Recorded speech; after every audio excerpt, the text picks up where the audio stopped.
From the CISO series, it's Cybersecurity Headlines. These are the cybersecurity headlines for Friday, August 7th, 2026. I'm Steve Prentice. Apple's bug bounty program overwhelmed by fake AI-generated reports. Apple has updated its submission limits on its bug bounty portal following a, quote, massive influx of submissions from amateur bug hunters who have used AI to generate plausible-sounding but completely hallucinated bug reports, end quote. Graham Cluley writes, quote, unlike traditional spam, AI-generated bug reports include code which may be syntactically correct, references to genuine API calls, and plausible-sounding technical explanations of what is occurring, end quote. Investigating these reports eats up valuable time and resources and diverts engineers from real vulnerabilities. Apple has now implemented a cap and a 30-day cool-off period on submissions through its bug reporting portal, with any users who wish to submit further bug reports required to submit a special request, end quote. China launches cybersecurity review into Palo Alto Networks products. In launching this review, the Cyberspace Administration of China cites risks to critical information infrastructure and national security, although it did not identify the products involved or detail alleged vulnerabilities or say what action Palo Alto could face. This announcement appears to be part of an uptick in scrutiny of foreign technology suppliers to coincide with promotion of domestic alternatives in China. The move is not limited to Palo Alto Networks, however. On Wednesday, China's Commerce Ministry announced restrictions on U.S. companies and U.S.-bound drone exports. Meta AI hacks external systems during cybersecurity testing.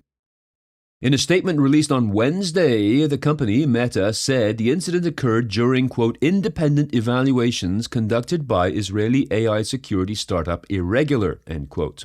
Note that this is the same company that was involved in last week's incident involving Anthropic and 3 unnamed companies. In this case, with Meta, the same type of situation has occurred. Tested AI models were inadvertently allowed to access the internet due to a misconfiguration, which led them to exploit a vulnerability in an unnamed third-party service. It is unclear if this was a known flaw or a zero-day.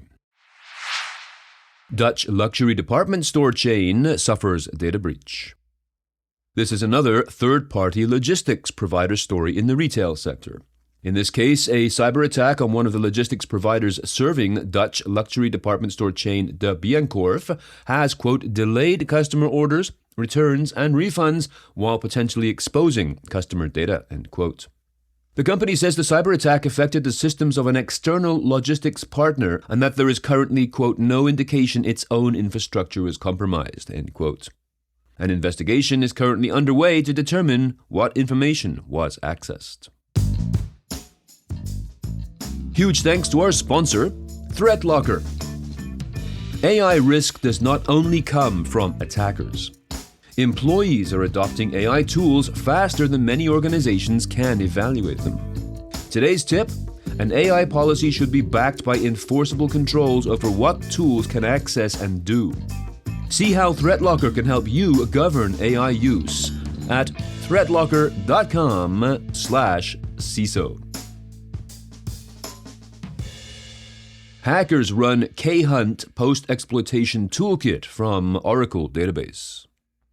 According to security firm Huntress, hackers, quote, exploited an SQL injection vulnerability to install a post-exploitation toolkit directly inside an Oracle database that was used to breach a corporate network, end quote. The attack was discovered by Huntress on July 27th of this year after its security platform detected credential theft on a server hosting an Oracle database server. Access logs showed that access was achieved through, quote, a vulnerable search engine endpoint in a public-facing Java application running Apache Tomcat.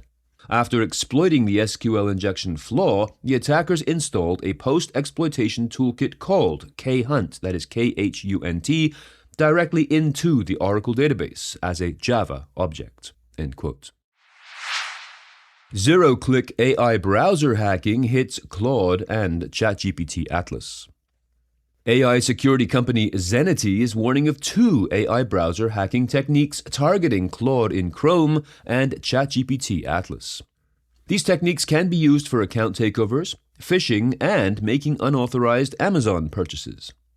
In the first instance, the researchers discovered that ChatGPT Atlas is vulnerable to zero-click indirect prompt injection.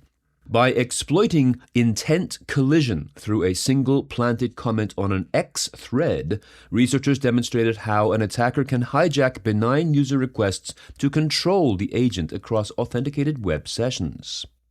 The second instance involves a zero-click attack chain against the official Claude Chrome extension, escalating an indirect prompt injection into full account takeover across multiple web platforms that starts with a malicious email containing invisible prompt structures which can be activated even by asking Claude to summarize the email. A link to the story covering these threats in more detail is available in the show notes to this episode. AI recommendation poisoning biases AI towards selected vendors.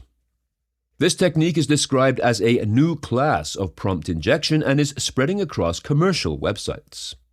Initially cataloged by Microsoft Security in February, this technique requires no malware, no stolen credentials, and no zero-day exploit.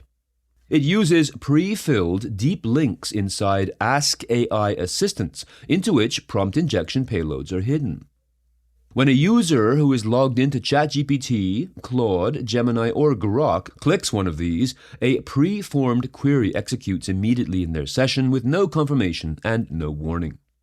The more dangerous of these links instructs the AI to permanently save a vendor's domain as a trusted source, quietly biasing every future answer in that vendor's favor. Ransom cartel ransomware creator gets 16 years. Maxim Silnikow, creator and administrator of the ransomware operation known as Ransom Cartel, has been sentenced to 16 years in prison for his role in ransomware attacks against at least 18 companies worldwide. The announcement was made by the U.S. Department of Justice. The 40-year-old national from Belarus was sentenced for conspiracy to commit offenses against the United States, conspiracy to commit wire fraud, and aggravated identity theft. He was a member of the Direct Connection cybercrime website between 2011 and 2016, and then started up the Ransom Cartel ransomware operation in May 2021, supplying its members with information and tools used in the intrusions, including stolen credentials for compromised computers and software designed to encrypt victims' computers. If you have some thoughts on the news from today or about this show in general, please be sure to reach out to us at feedback@cisoseries.com. We would love to hear from you. I'm Steve Prentice, reporting for the CISO Series. Cybersecurity headlines are available every weekday. Head to CISOseries.com for the full stories behind the headlines.